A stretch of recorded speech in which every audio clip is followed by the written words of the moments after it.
Hi வணக்கம். இன்றைக்கி நான் உங்களுக்கு பீன்ஸ் கறி செய்து காட்ட போகிறேன். பீன்ஸ் கறிக்கு வெங்காயம், தக்காளி பழம், உள்ளி,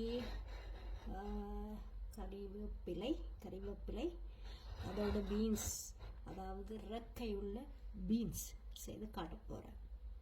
இப்போ பாருங்க, எல்லாமே கட் பண்ணியாச்சு. இனி நாங்கள் சமைக்க போவோம். இப்போ நான் எண்ணெய் ஊற்ற போகிறேன்.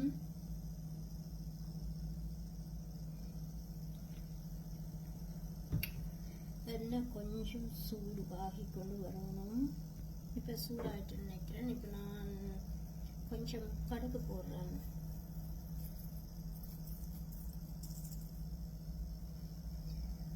கொஞ்சம் கடுகு பிடிச்சோன்னு அதுக்கப்புறமா நான் வெங்காயம் போட போகிறேன். சத்தம் கேட்குதில்ல? உங்களுக்கு கேட்குதா? வெடிக்குது.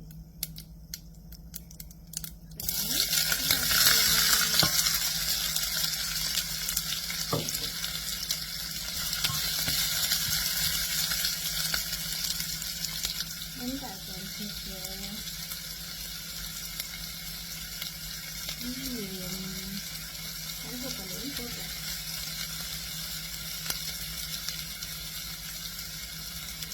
இன்னும் நல்லா வதங்கட்டும்.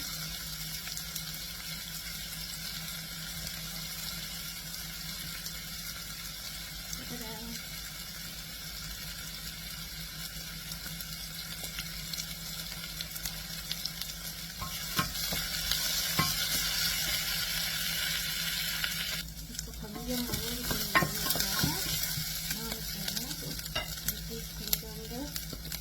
பெருஞ்சீரகம், அதோட கொஞ்சம் வெந்தயம் போடுறேன். நல்லா வதக்கணும்.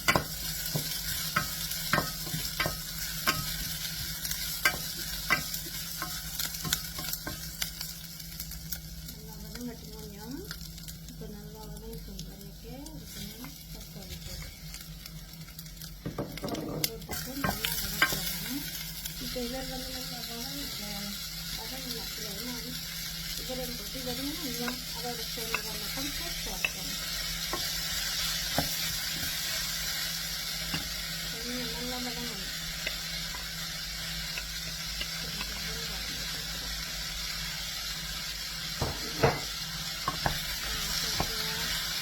நல்லா மிக்ஸ் பண்ணி நல்லா வதங்கட்டும். அதுக்கப்புறமா இப்படியெல்லாம் போடலாம். இப்போ நான் ஊற்றி உப்பு கொடுப்போம். இப்போ நல்லா கொஞ்சம் வதங்கிக்கணும். தோல் இப்படி எல்லாமே கொடுப்போம். பண்ணிட்டு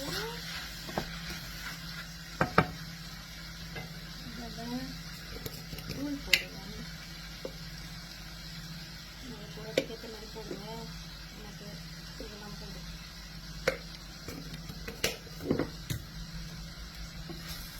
ஆகத்தூளும் கூடாது, ஆகத்துறையும் டேஸ்ட் இருக்காது. உங்களுக்கு பிடிச்ச மாதிரி போட்டு சாப்பிடுங்க. எனக்கு பிடிச்சது இதுதான். இப்படியே கீழே போட்டுட்டு கொஞ்சம் நேரம் விடுவோம். இந்த தூள் கொஞ்சம் மறைஞ்சிட்டு அதோட சேர்த்துக்கலாம். புளி விட போகிறோம். ஓகே,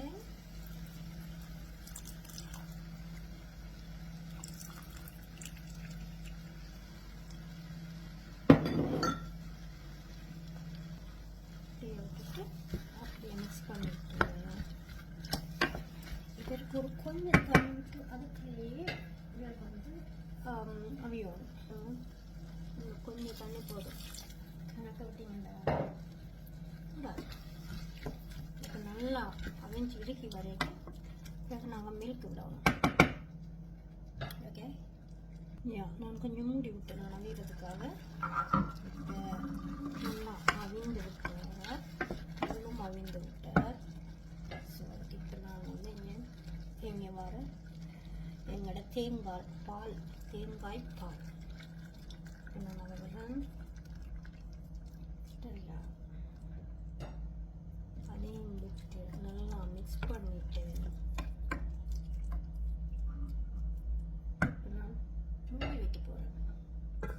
வத்தினா பிறகு எடுத்தால் நல்ல டேஸ்டான கறி கிடைக்கும். இந்த பாருங்க ரெடி ஆயிட்டுது. இனி சாப்பிடலாம்.